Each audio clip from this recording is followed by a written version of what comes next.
Paper 1. The Universal Father. The Universal Father is the God of all creation, the first source and center of all things and beings. First think of God as a creator, then as a controller, and lastly as an infinite upholder.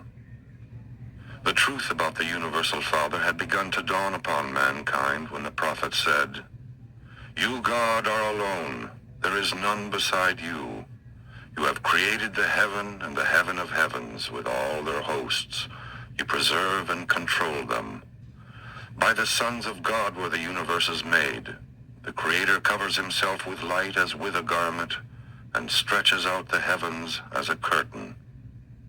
Only the concept of the Universal Father, one God in the place of many gods, enabled mortal man to comprehend the Father as divine creator and infinite controller.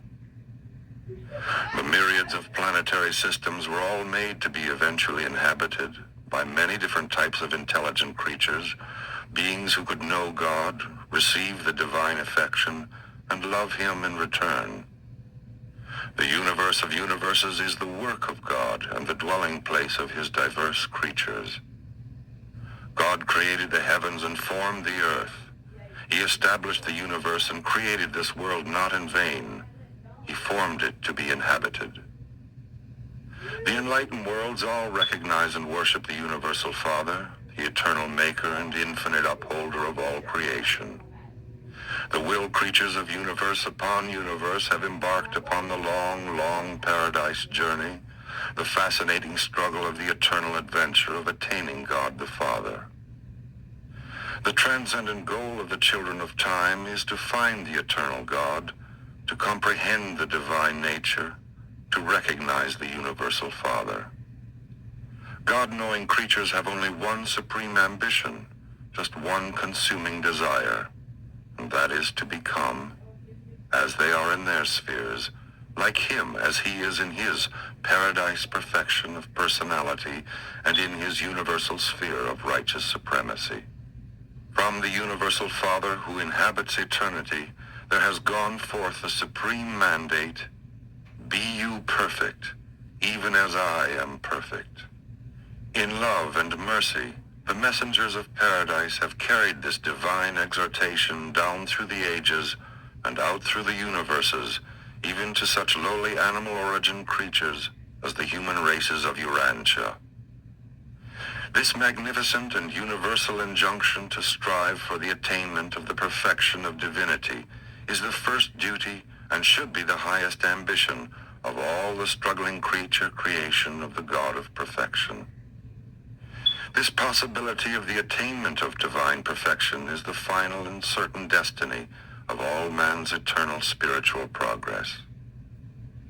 Urantia mortals can hardly hope to be perfect in the infinite sense, but it is entirely possible for human beings, starting out as they do on this planet, to attain the supernal and divine goal which the infinite God has set for mortal man.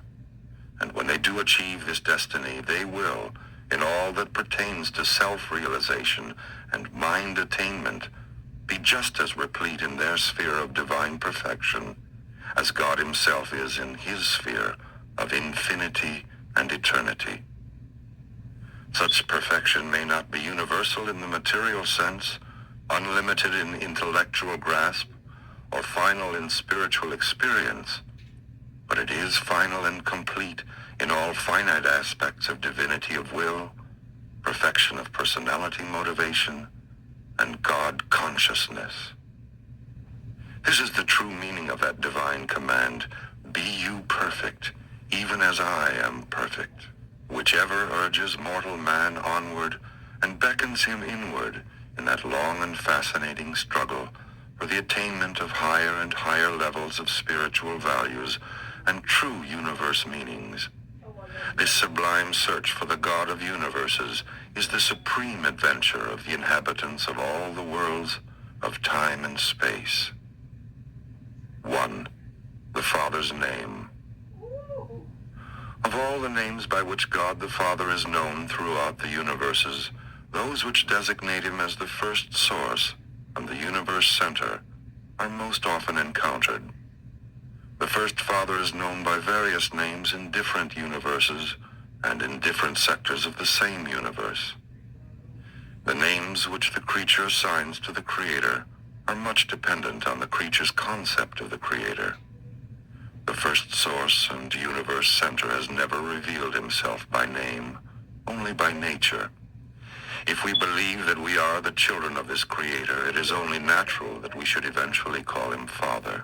No, I'm not. But this is the name of our own choosing, and it grows out of the recognition of our personal relationship with the first source and center.